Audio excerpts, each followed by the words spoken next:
A Black alumni group at Harvard University in the United States has written a letter to President Cyril Ramaphosa congratulating him on his recent meeting with President Donald Trump at the White House.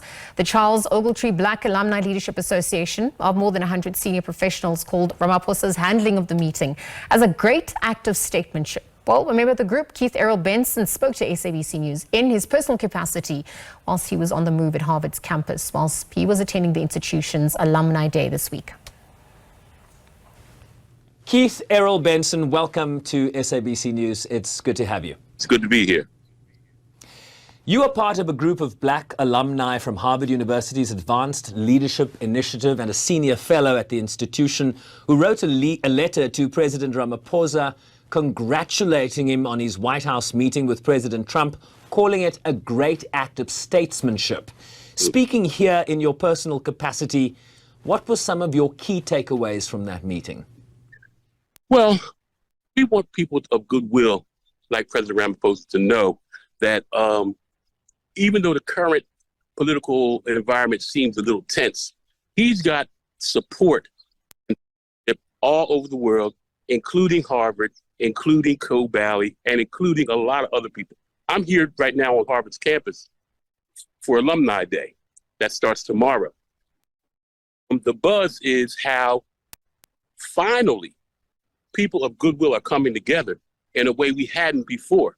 So in a crazy kind of way, all of this chaos is going to end up being a good thing on the world stage, because what I think is going on is the racism and the white supremacy that was tolerated in America as just part of the fabric, now it's shown how malignant it can be and how dangerous it can be. And Harvard itself, Lawrence Tribe, a law professor from Harvard, said that Donald Trump is a tin-pot tyrant who will not win in court. I'm seeing people on the ground move in such a way that I have not seen in my entire life, literally since the Civil Rights Movement. And I think ultimately good is going to come from this. And we're just proud of the president of South Africa, how he handled himself in what everybody could see was a difficult situation. And we just want to let him know how we felt about that. So let me ask you this. What was your reaction to the accusations leveled against South Africa of white genocide being perpetrated against Afrikaners in South Africa and the subsequent executive order that resulted in the expedited pathway to refugee status for Afrikaners and, as we understand it, a potential citizenship in the United States now? Well, white supremacy writ large is built on a lie. So to sustain it, you're going to have to continue to lie, to continue to feed it lies. It's just another obvious lie that people all over the world who are of goodwill knew it was not true. And we were just happy with how President Ramaphosa just graciously smiled it off and continued to conduct himself in a manner that was dignified and representative of good people all over the world. The letter also praised President Ramaphosa over his affirmation of the validity of issues around diversity, equity and inclusion that has almost become a curse phrase in the United States these days. You might also know that South Africa's theme for the G20 presidency this year is solidarity, equality and sustainability, a theme that has been criticized by the US Secretary of State Marco Rubio as cover for DEI. What's your reading of this pushback against DEI in the United States? I literally hate to be a broken record, but I want people, my good friends from South Africa, to understand that when something is built on a lie, white supremacy and racism is built on a lie, you have to feed it lies in order to continue it. Nobody believes Marco Rubio. Marco Rubio doesn't even believe Marco Rubio. But you have to put up this ruse in order to try to justify your action. You know, the truth will come up. You know, the truth pressed down will rise. So we're optimistic in America. I wanted personally, not speaking for any group, I personally wanted the president to know that America is optimistic. We want our South African brothers and sisters to be optimistic and literally start preparing for the better day that's on its way, because America is going to deal with this problem, and we're going to the good is going to prevail. And I'm just very excited. I was hoping that President Ramaphosa knew that we're excited, and with him, as is many people in many organizations worldwide. What's your sense of how Americans writ large are reacting to this dynamic between South Africa and the United States, and how's the media covering it? The commercial media could do a better job, but we have a lot of independent media that's doing an excellent job. And like I said, they are bringing all people from all walks together, the educated, the uneducated, the poor, the rich, but just people of positive, good nature, which do outnumber the malignant people.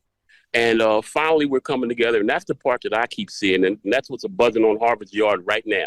And I'm looking forward to getting involved tomorrow morning at 9 o'clock with our Harvard Alumni Day, and because this is the big subject and this is the big thing right now, how we're going to win in court and win at the ballot box in the next midterm and in the next presidential election.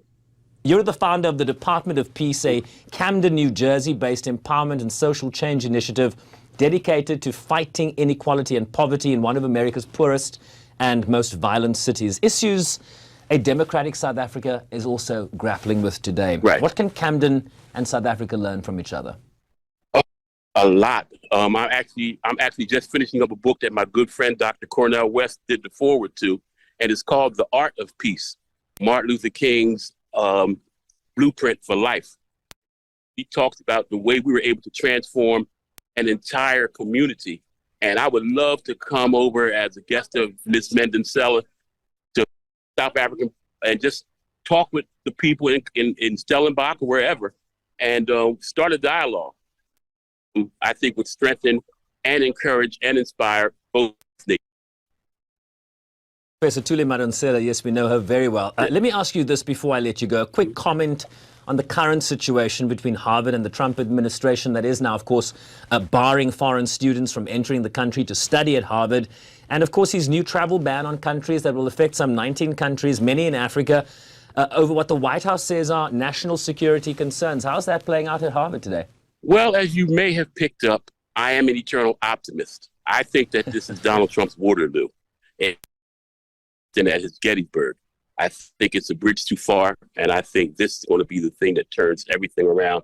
This will be the point, and I'm very, very happy to be associated with Harvard because I think that he bit off a little more than he could chew. I think we're going to prevail in the courts, and we're going to prevail at the ballot box, and America will be a better nation for it, and maybe the world will be a better world for it.